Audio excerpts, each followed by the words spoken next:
to. Naku, bakit yun? I-off ko na tong aking cam. Pinupunan niyo yung haircut ko. Tatlo na tayo. Off ko na nga. Huwag. Bagay. Binola pa ako ni ma'am. Okay. Sino po ang ngayon lang po naka-attend?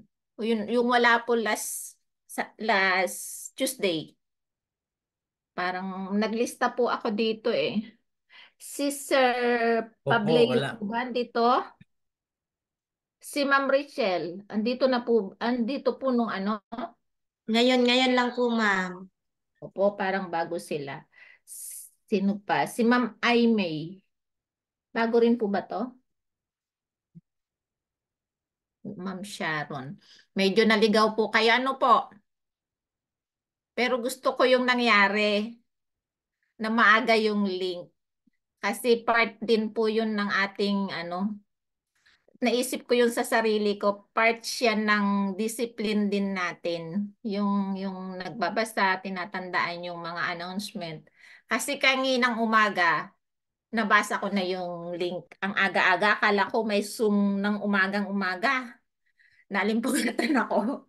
Yung balay, kinonsider ko rin si Sir Nards, matutulog po kasi siya. Si Sir Nards isang tarsier. Tulog siya sa araw, gising siya sa gabi. So, Center po ba, Sir Nar? kaya ano po, isa po yun na aral. Magbasa po tayo ng link, then siguro, i-notes natin, i-alarm natin. Ako, tamad po kasi akong magbasa. So, kapag may important, nilalagay ko po, tinatransfer ko dun sa messenger ko, dun sa sarili kong messenger, yun po yung listahan ko po kasi. Para hindi po nakakalimutan. Sa isang banda, napakaganda po kasi, ah, di ba, dapat ready tayo palrate. Hindi makakalimutan ganun. Kaya kanina, meron din akong kaklase natin na yan lagi kong remind kasi parang siya invite ko siya. So, ayoko naman na hindi matuloy itong klase natin kung sabi ko nga ang pinopromote ko, wag po tayong mag-quit. Walang mawawaglit kahit isa. Sino pong magbo-volunteer mag-pray? Ay, hindi. Yung bagong pangalan na lang. Si Ma'am Richel. Kasi third honor yan kanina rito sa Zoom. Kanina pa naghihintay. Ma'am, offer po tayo ng prayer. Ma'am Richel. Wala siya. Hello po, ma'am. Sige po. Okay, let us pray. Heavenly Father, Lord Jesus, Holy Spirit, once again, we thank you for all the blessings that you have given us, particularly for this evening. We ask your Holy Spirit to be with us, endow us with your wisdom that we may be able to understand everything that will transpire in this class. We thank you for everything and for answering our prayer. This we ask. In Jesus' name we pray. Amen. Amen. Thank you, ma'am. Ma'am po talaga siya. Teacher po si ma'am. Teacher po kayo, ma'am. Yes po. Yes. Hindi pa Teacher. nakabihis po. Hindi pa nakabihis. Okay. Last Tuesday, we have discussed the description of the course. Yung ang course po natin ay Interfaith Ethics and Chaplaincy. Ito ay IC 504. Na-discuss na rin po natin yung learning outcomes, yung coverage, and assessment. And tonight, ang iti-discuss natin ay share screen po muna ako.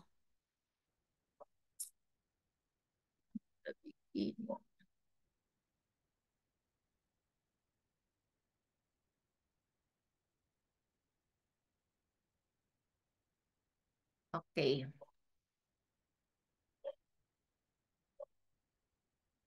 Discuss po natin ang definition of interfaith dialogue.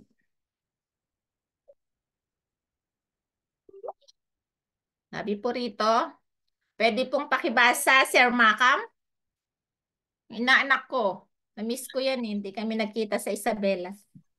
Definition of interfaith dialogue. Hmm. Interfaith dialogue is a cooperative and constructive exchange of religious and spiritual perspective among individuals representing different faith traditions. Faith traditions. So, sino po ang gustong mag-explain? Ma'am Sharon. Interfaith dialogue, sabi niya cooperative and constructive exchange. Hindi destructive ha. Constructive exchange of religious and spiritual perspectives among individuals representing different faith traditions. Ano po yon? Ma'am Sharon? Nadalhan ko yan ng link eh. Ma'am? O si Ma'am Minel na lang. Namiss ko si Ma'am Minel. Ma'am Minel? Hello? Hello po, ma'am. Good evening po sa Yes lahat. po. Thank you. Go ahead, ma'am. I think ang ibig sabihin nito ay yung sinasabi nga dito different faith traditions. So hindi tayo maano sa yung faith lang natin. We have to consider also those faith na iba sa atin para maintindihan din natin sila. We could have like a dialogue to them, or we can also share our perspective or our faith to them, like exchange of uh, uh, yung sharing of what you believe in terms of religious, but it should be constructive, not to criticize or to judge what faith they have. I think ito po yung ibig sabihin. Okay, ma'am. Thank you. May we hear from Ma'am Sharon. Namiss ko talaga si Ma'am Sharon eh. Ma'am? Yes po. Yes. Hello, good ma'am. evening. Good evening, Okay. ma'am. Okay. So, interfaith. Yan. Dialogue. Interfaith dialogue is a cooperative and constructive exchange of religious and spiritual perspective among individuals representing different faith traditions. So ito po tayo bilang mga chaplain, wala po tayong tinatangi na siserbisyuhan at kahalubilo na nagsiservice din po. So anuman ang religion po nila, anuman po sila, ang atin po ay nakikibagay po sa lahat po.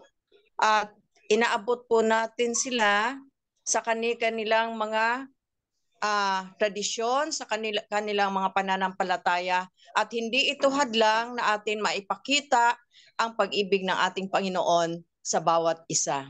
Kaya wala po tayong sinisino.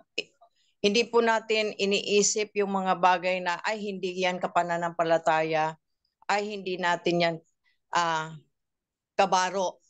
So, andun yung pakikipaghalubilo, pakikiisa na abutin ang anuman ang religion nila, at yakapin din ang kapwa nating mga chaplain na unawain, respetuhin anuman ang kanilang dalang pananampalataya at tradisyon. Yan. Ito po yung pinaka-importante. Wala po tayong itinatangi, kundi pantay po natin na pinakikitunguhan ang bawat isa. Thank you, ma'am. Interfaith dialogue, ito mo dapat ay positive interaction between the people of different religions and traditions. Dapat positive. Dapat Yes. constructive, hindi destructive. Dapat cooperative.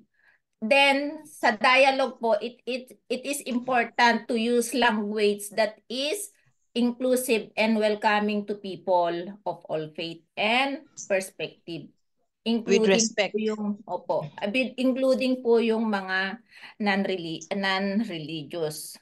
So, dito po sa dialogue, yung dialogue must take place only on the basis of mutual trust and understanding. Ano po ba yung mutual trust? Dapat po ay may tiwala sa isa't isa. pag magkakaroon po ng interfaith dialogue. So, maliwanag na po may binabanggit po tayo na na hard and fast. May hard and fast rule. Ito yung mga utos ng hari, di mababali, hindi na pwedeng baguhin. Yung mga assumption na po na ito ay hindi dapat present sa interfaith dialogue dahil ito po ay pinagmumulan lang ng disagreement. Dapat tayo pumunta ron sa interfaith dialogue para matuto sa isa't isa. We will learn from each other. Yun po yung ibig sabihin ng interfaith dialogue. Then, ano naman po ang goal? The primary goal of interfaith dialogue. Ito po nagpo-promote ng ano po? Una po yung understanding. Bakit po kaya? Why?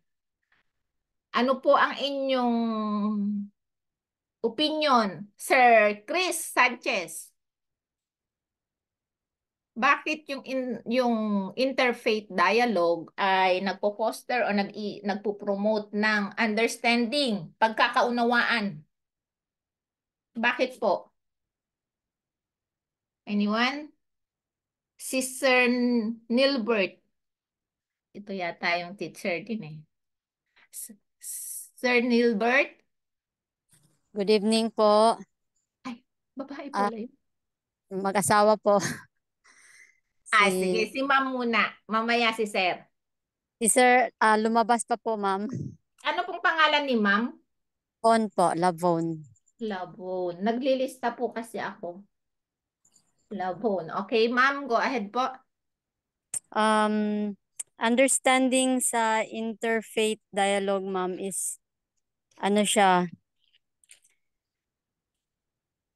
Understanding in interfaith. It allows individual to yung ma-appreciate natin the values, the perspective, and the belief.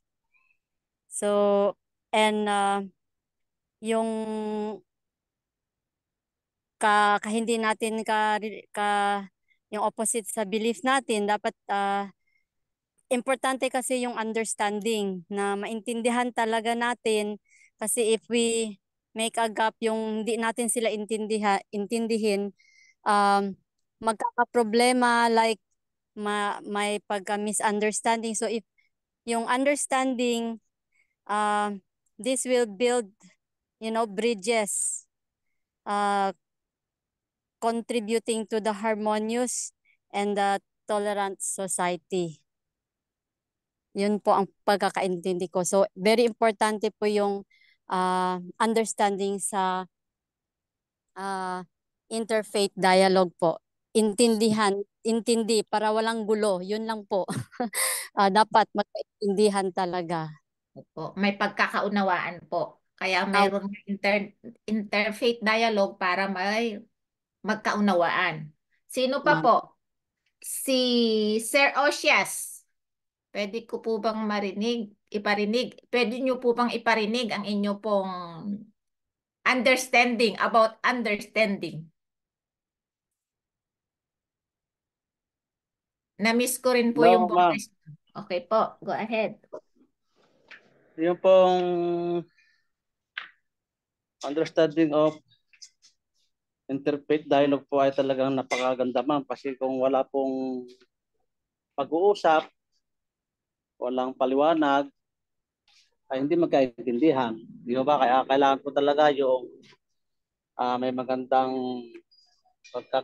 pag-uusap, paliwanag, para ika nga ay magkaroon ng interfaith, na ika nga ay magkaisa sa pangunawa, magkaisa po sa tinatawag na kangalayunin ng pananaw, na ito ay isang pananaw na isang mananampalataya. Kasi kung wala po talaga pong pag-uusap, pagpapaliwanag ng bawat isa, yung sarili mo lang pong gusto mong i-insist sa kanila, ay mahirap, di ba? Kailangan mayroon din siyang paliwanag, mayroon din siyang gustong sabihin, pakinggan upang mas maganda po yung pag-uusap at pag-unawaan. Dahil yun po ang kailangan talaga ko natin, na mayroong dialogue about isa. Ano po? So yun lang po, ma'am. Ika nga ay yun pong aking pong pagkaunawa sa bagay po nito. Salamat po. Thank you po. Ma'am Sharon, mamaya na po kayo. Yung goal ng interfaith dialogue, sabi niya is to foster or to promote understanding, 'di ba? Pag may dialogue, magkakaunawaan, mayroon pagkakaunawaan. At dito sa dialogue na ito, ma-address po yung mga religious conflict. May enhance yung religious tolerance at kapag ito ay na-enhance, magkakaroon po ng peaceful coexistence. So, kaya isa po na goal, primary goal ng interfaith dialogue ay magkaroon ng understanding o pagkakaunawaan. Number 2, ano po kaya? Ang number 2 na primary goal ng interfaith dialogue. Number 2. Sino pong makakahula? Si Ma'am Sharon. Hula lang. Number Yes 2 po. is Respect po. Respect. number 2 is Respect. tama, Respect. respect. Naku, pang ilang points po ang gusto mo, ma'am? Damihan mo na, ma'am.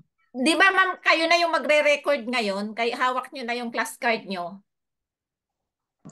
Respect. Ganun ba yun? Opo, kayo na po yung nagre-record. Respect is paggalang. Yes. Paggalang. Ma'am, total ikaw na rin po yung nakapagsabi ng number 2.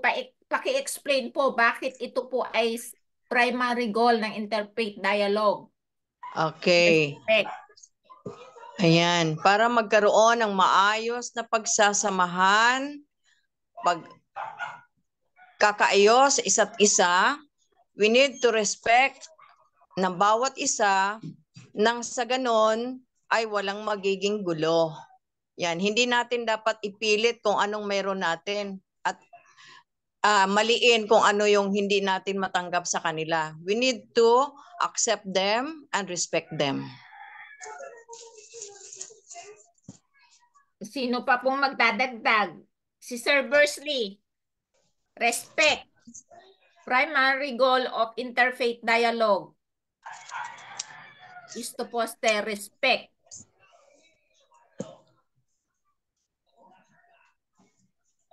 Correcting ba? Igalang natin. Igalang. Connecting? Sino pa po? Balik tayo kay Sir Chris Sanchez.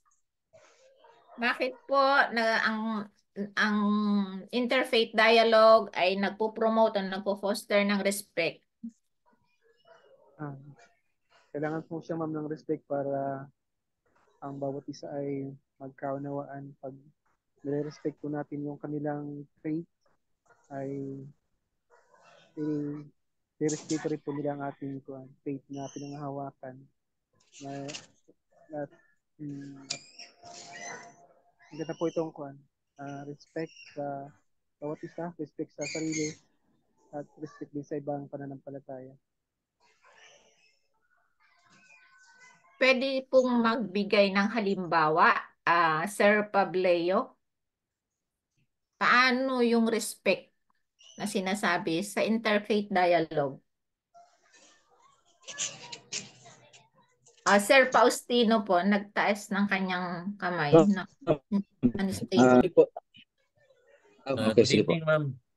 Opo, go ahead, sir. One of the primary goals of interfaith dialogue is to foster respect. It is because our world, religious world, is so diverse in perspectives and so kailangan talaga ng respect Kasi pag wala ito, ma'am, Mhm. ah, Magulo. magiging magulo, no? Magiging magulo. Kasi sa napag-obserbahan natin, yung mga gulo, yung mga wars, mga gera, religious, rooted in religious beliefs yun eh. Kasi sometimes people are so narrow-minded that what they believe, yun na ang totoo. They do not have this open mind na bawat tao may customs, values, rituals na sinusunod sa kanilang buhay. Oo. So as chaplain, we should value this respect para walang gulo. Yun po ang naintindihan ko, ma'am. Okay, thank you po. May 4 participants pang naka-raise ang hand. Kayo na po dito sa number 3. Number 3 is collaboration between people of diverse religious background. Sino po yung nakataas? Di ko makita. Mauna na pong mag-volunteer yung number 3.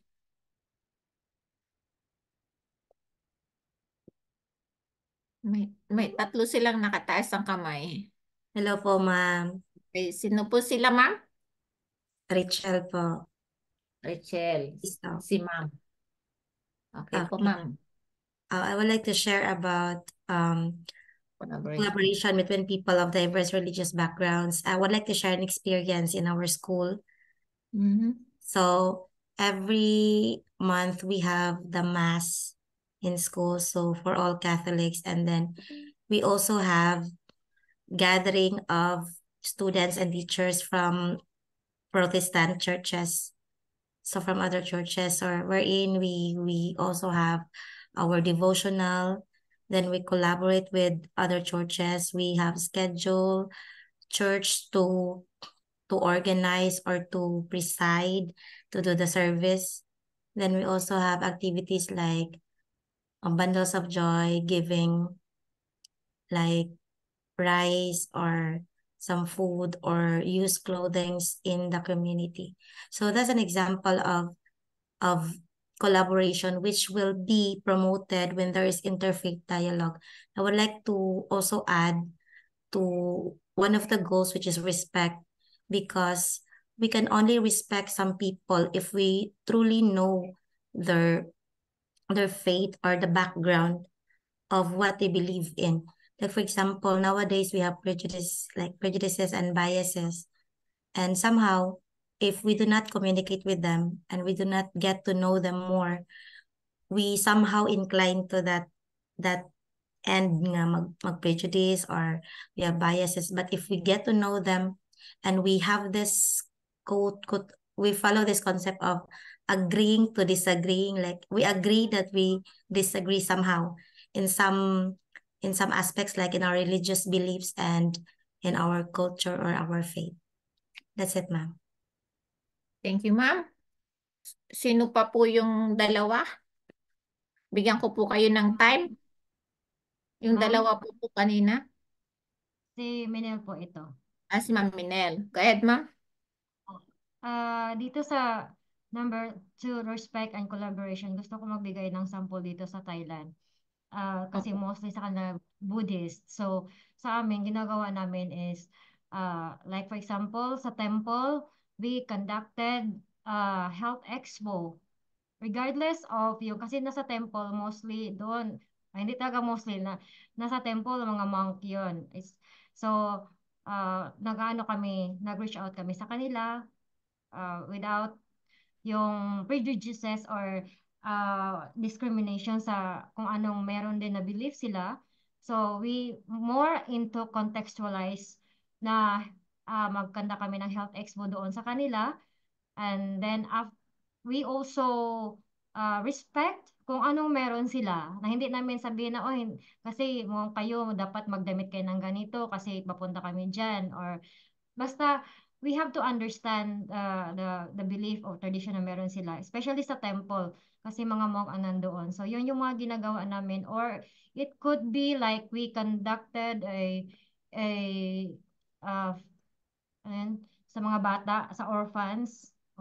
So, we do contextualize to reach them out, and at the same time, uh, sharing them the gospel without really putting them into first, like, we come here because we are Adventists. No, we don't do that. So we also respect what they have, and then at the same time, I think they respect us as well. And this is like a way for them to acknowledge or to know Jesus, na doon could be a start for them to know more kung sino talaga ang Panginoon sa buhay natin. Or sa school ko naman, ganun din. Kung it doesn't mean kung may mga, like, for example, sa school namin, merong mga program sometimes na merong mga papunta sa school kasi may mga program sila na they need to have like prayer or chanting, whatever.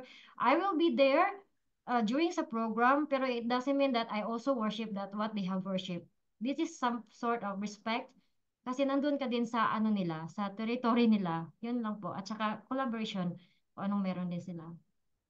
Okay, thank you po. Yung primary goal ng interfaith dialogue, sabi, nag-i-enhance, nagpo-foster, nagpo-promote ng understanding, pagkakaunawaan. Kapag naunawaan na, ma-address na po yung mga religious conflicts.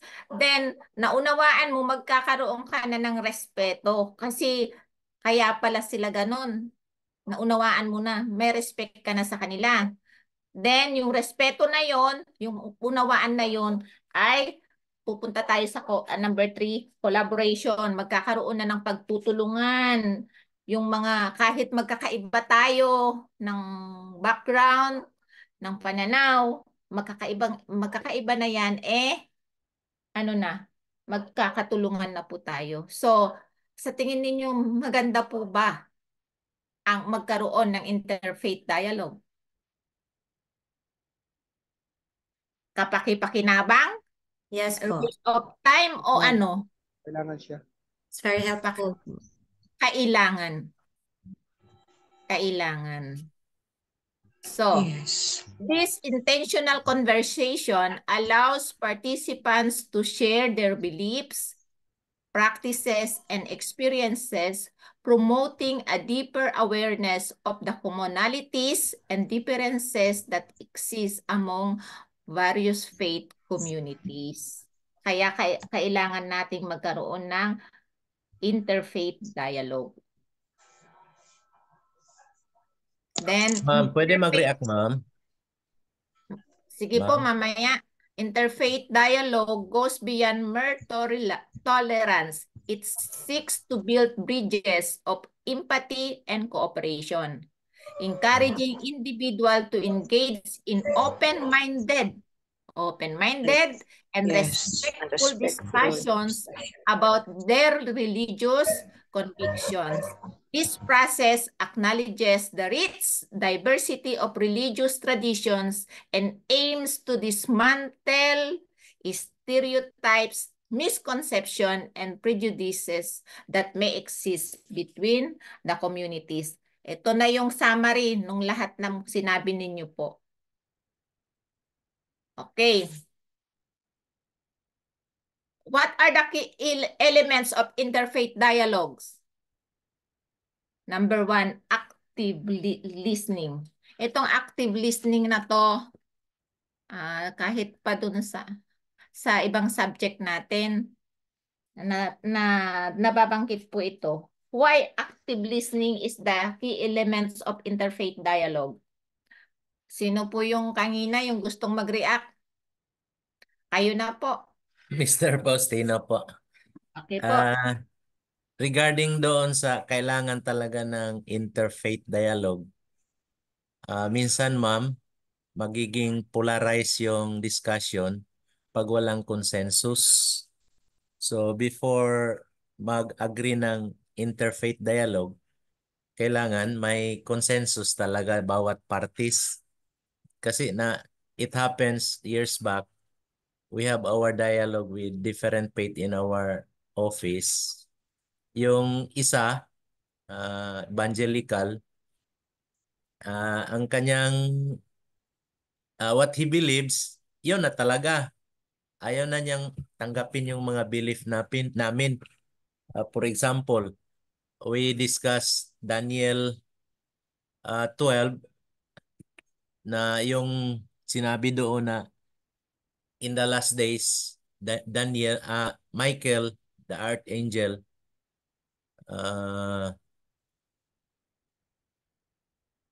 ayaw niyang maniwala na si Michael is Jesus Christ. Oo. So, hindi kami nagkakaintindihan doon. So, ang una pa lang dapat kung interfaith dialogue, may consensus talaga na there is a common understanding na open-minded lang. Oo. As to the key elements of interfaith dialogue, which includes active listening, makinig lang. Tapos, if there is a reaction, it should be constructive reaction, positive, proactive. Kasi pag nakikinig ka tapos nag-react ka na negative, doon na nagsimula ang hindi pagkakaintindihan. And even while someone is talking, one should be able to listen also between the lines kung ano yung sinasabi niya. Yun lang po, ma'am. Salamat po. O yung nabanggit niyo po kanina na yung hindi na ayaw niyang mabago Yun po yung nabanggit ko kanina na hard and fast rule. Ayaw niya talagang not to be changed na siya. May assumption na siya kasi kaagad. Kapag may ganun po talaga, nag-create lang yun ng disagreement. Opo. So, active listening requires attentive understanding, respond and reflect, and dapat sa active listening may nare-retain na information. At dito po sa active listening na to, yung listener and speaker actively engaged in conversation, and it an essential building block of compassionate leadership. So, nakikinig ka, hindi lang basta nakikinig. Dapat may nauunawaan mo. Nagre-respond ka at nagre-reflect ka doon sa iyong pinakikinggan. So, ito yung mga key elements ng interfaith dialogue. Ma'am Ramak. Yes. Yes, sir. Yes, Doc. Hindi ko mga boses. Paano kung sabihin ng isa na sa dialogue, lalo na yung Adventist, sabihin ng Adventist, kaya ganun yung iniisip mo kasi hindi ka nag-aral ng Greek Ay, nako. Anong mangyayari pag sinabi, hindi ka kasi nag-aral ng Greek Ganito po yon.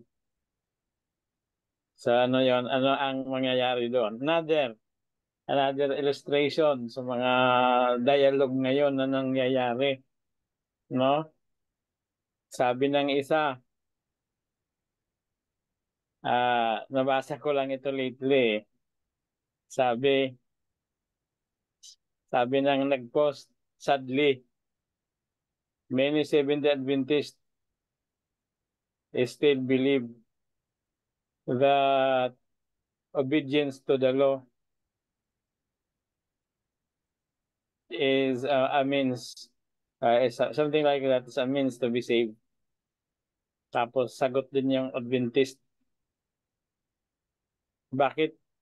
Paano maligtas ang tao? Maliligtas ba siya sa pamamagitan ng paglabag? So how could you deal with this particular kind of conversation sa dialogue? Will it help? Makatulong ba yung dialogue ng mga ganito? Hindi. So ano ang in relation to active listening, Doc? the reaction of Sir Faustino, no? Ano kaya ang magandang gawin para maiwasan ang unhealthy, unwholesome rather na mga pamaraan. Lalo na yung tinatawag nilang paglatag sa iyong pananampalataya.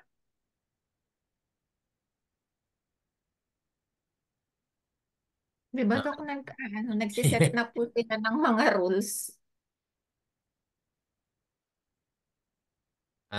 Sa nabasa ko, Dok, sa libro ni Pastor Mark Finley, ang una raw na gagawin is to find a common ground, yung common na like Adventist.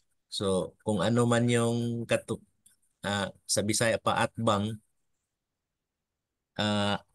ano yung common ground natin sa kanila. Oo.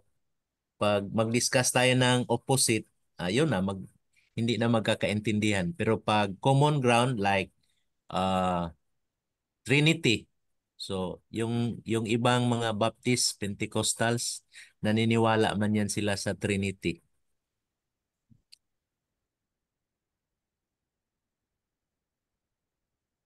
Meron ding common ground, water baptism, immersion. Kung Katolik ang ating kausap diyan, lamang hindi magkaintindihan kasi sprinkling pwede na sa kanila. Pero pag Baptist ang ating kausap, so magkakaintindihan talaga. May common ground. So yun ang sabi ni Dr. Mark Finley.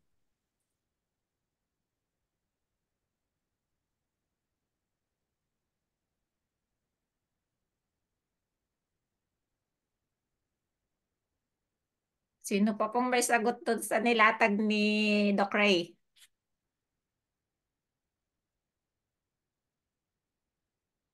Meron pa rito eh. Yung nagtataas po kanina, si Sir Nilbert. Si Rosa, sagot. Andiyan ka pa po, Sir Nilbert?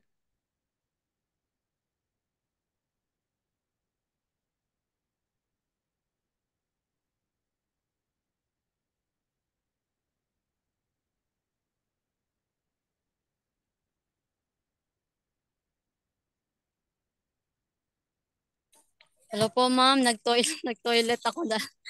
Sorry po. Ay, akala ko yung sir, si Ma'am Labon.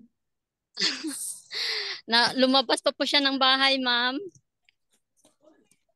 Hindi pa dumating.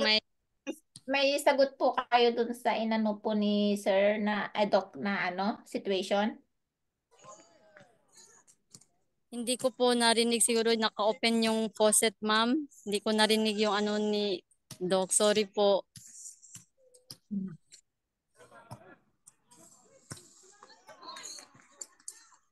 Nag-toilet kasi ako, ma'am. Timing.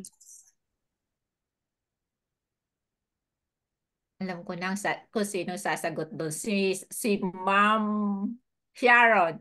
Ma'am Sharon. Ma'am Po? Sharon. Yes Yung, po. yung situation po na na nilatag po nito. Okay. So, sa mga bagay na makapag-create lang naman ng hindi pag-uunawaan, wag na po natin i-open unless na sila mismo ang ready na tanggapin kung ano man yung ating ibubukas dahil kanilang hinihiling. Pero kung hindi naman, wag natin kung sa ano pa sa term ni Doc, pagduldulan. Wag na nating ipagpilitan. Yan, pagduldulan, ipagpilitan. Yung mga bagay na alam naman natin na hindi naman nila tatanggapin. Once na kanilang hinihiling, doon tayo dahil bukas ang kanilang kaisipan sa bagay na nais nilang alamin sa atin. Pero kung ipilit natin, wala talagang mapupuntahan yan.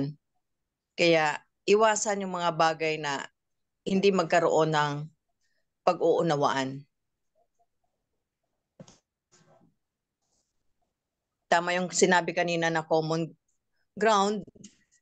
So mas maganda yon dahil tutumbok tayo sa iisang paniniwala. Pero kung taliwas at hindi naman sila handa at di naman nila hinihiling, ay wag na natin bubuksan. Okay po. Nag-raise po si Sir Makam. Go ahead, sir. Ma'am, siguro sa akin ay usually kasi ma'am sa experience ko naman pag may mga dialogues, yung tinitingnan nyo yung ano ma'am, yung common grounds na which is yung beneficial both parties.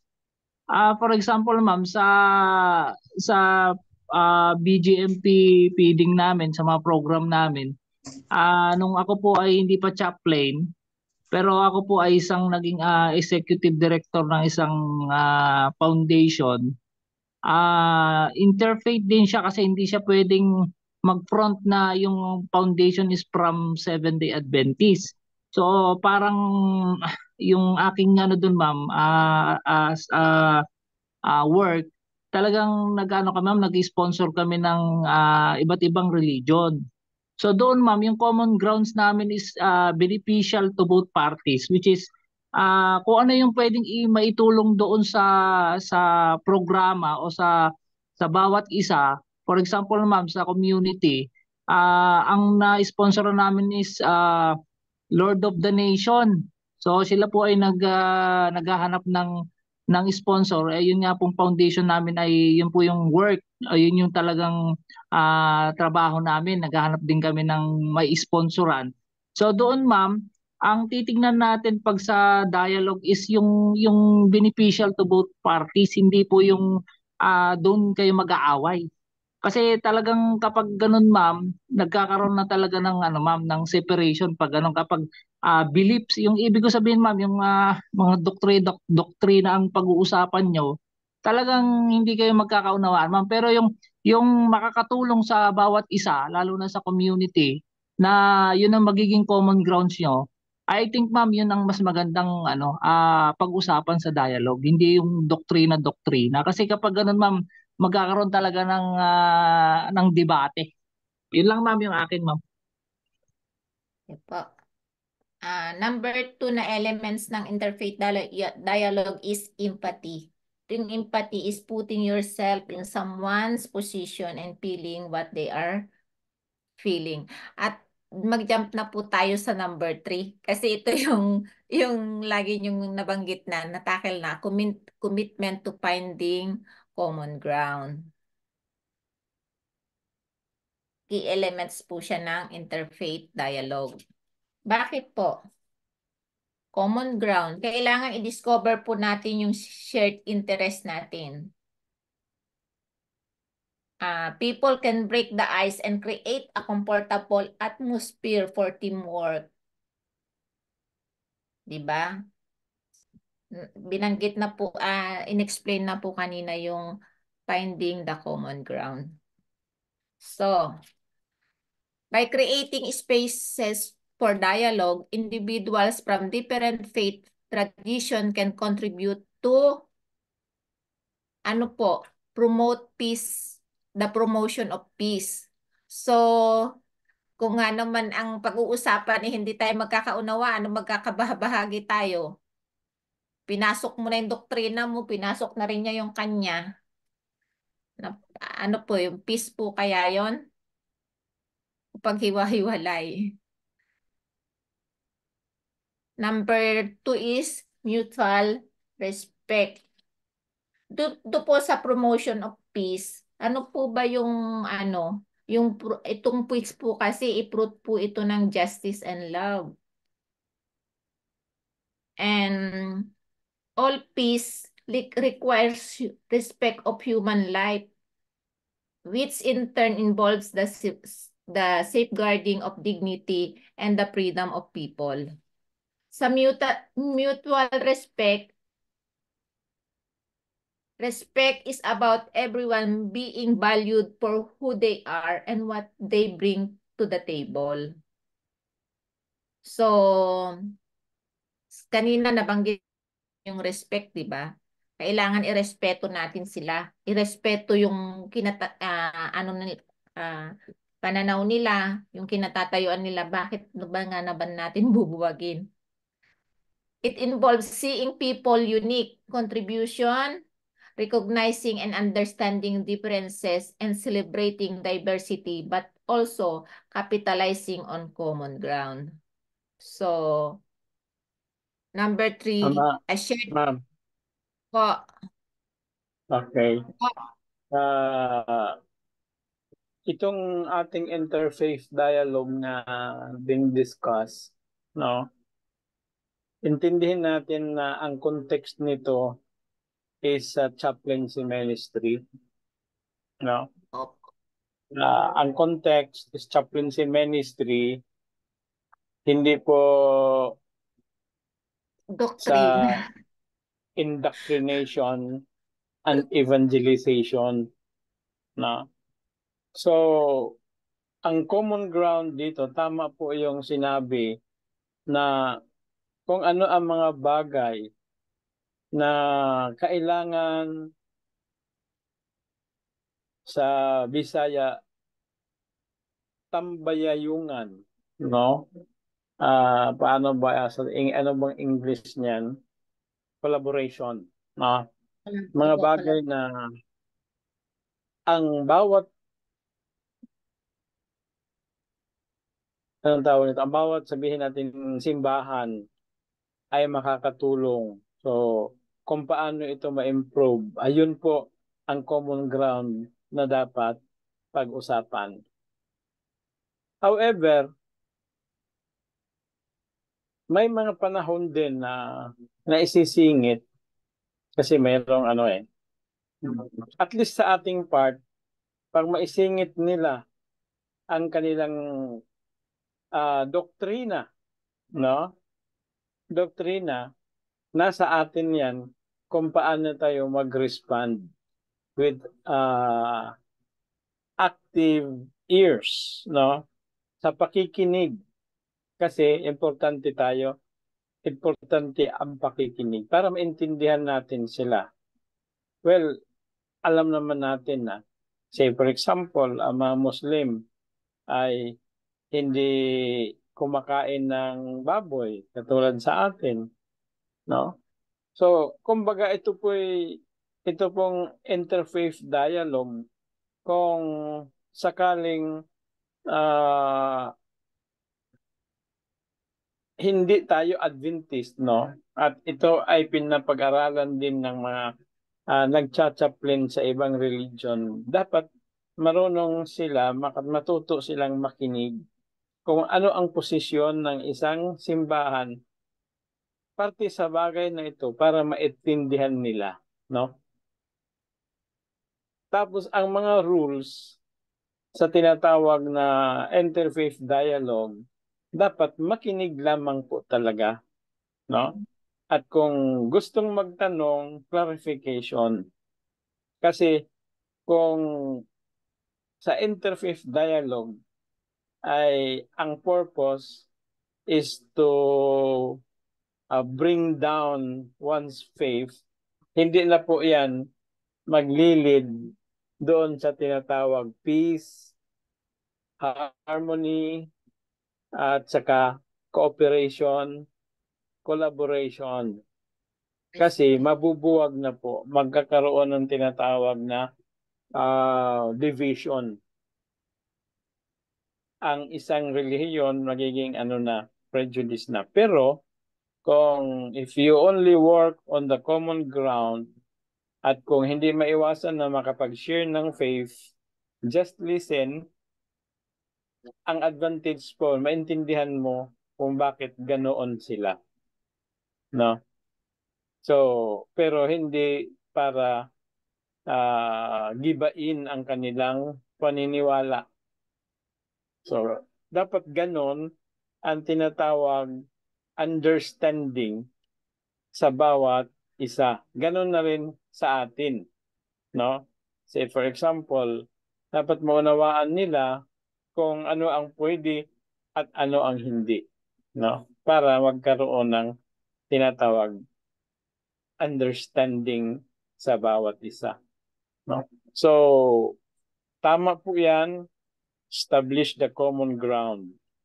And when it goes to the extreme, try to understand without being, without raising the spirit of the so-called argumentative spirit na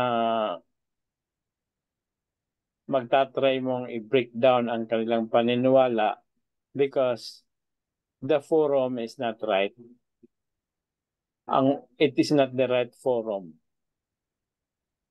Yun lang naman ang gusto kong linawin tungkol po sa interfaith dialogue na issue. Hello po, ma'am. Ito. Pwede po Yung magbigay ng sa shared sample? commitment, di ba yung mga kapag yung mga common social and ethical concerns natin na mapag-uusapan dito na sa tingin ko hindi magkakaroon ng ng conflict kung ang pag-uusapan ay yung common and social concerns gaya ng yung privacy and confidentiality.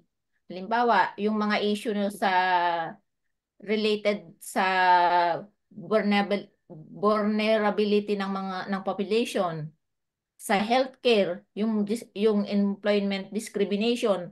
Ano yan, kahit naman kahit anong sekta nararanasan yan. So, kung yun yung mga pag-uusapan,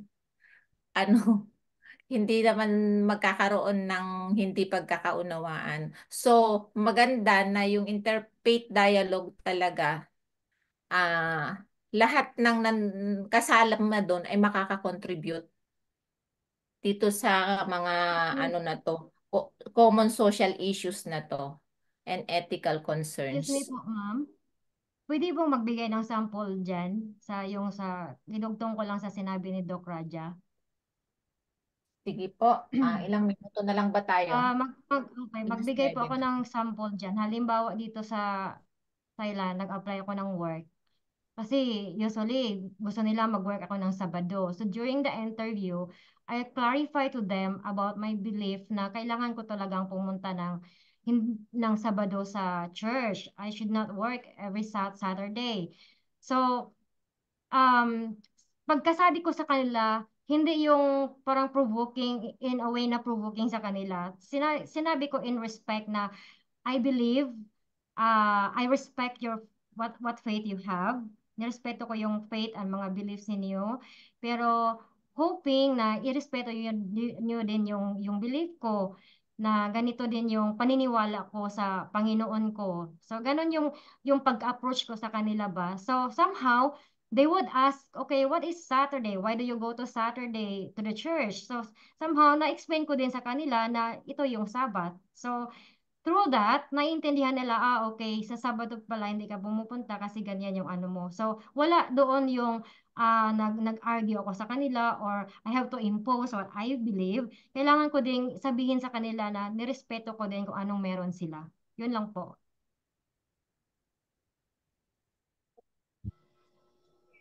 Okay, interfaith dialogue is often seen as a valuable tool in promoting religious freedom. Number 2, fostering social harmony and building a more interconnected and understanding global community spiritually. At sa next meeting po, mag-discuss na po natin ang Part 3, Historical Development of Chaplaincy and the Role of Chaplains in Diverse Religious Contexts. Next meeting. Thank you po sa inyong mga participation. 9 o'clock na po kasi, oras na po ni Doc Arnel. Thank you, ma'am. Thank you, Doc. Thank you, God ma'am. bless. Salamat po sa participation. So, ang ganda po na naririnig po natin yung mga ninyo kasi para natututo po tayong sabay-sabay. Tayo po'y manalangin. Amang banal, makapangyarihan ka po sa lahat, Panginoon. Salamat po sa gabing ito na kami po ay muli natuto ng amin pong mga dapat gawin bilang mga chaplains. Panginoon, pagpalain niyo po ang school naming ito na dahil sa school na po na to ay nai-improve po namin ang aming sarili, makakagawa po kami ng malaya, magagamit niyo po kami para mahanda po kami sa inyong ikalawang pagdating. Maraming salamat sa patuloy ninyong paggabay, pag-iingat sa amin sa buong magdamag at sa bukas sa kinaumagahan. Isang panibagong buhay ang inyong pagkakaloob. Lubos po naming pinasasalamatan ang lahat ng pagpapala na patuloy ninyong ibinibigay sa bawat isa sa amin, sa aming school, sa aming mga administrator, sa amin pong physical na pangangatawan, sa amin pong mga trabaho po, Panginoon, na nagbibigay sa amin ng mga financial naming pangangailangan. Salamat sa platform na ito at salamat sa lahat sa buhay at kalakasan sa pangalan ni Jesus. Amen. Bye-bye po. Thank you po. Good night. Ay, may isang subject pa. Ma'am.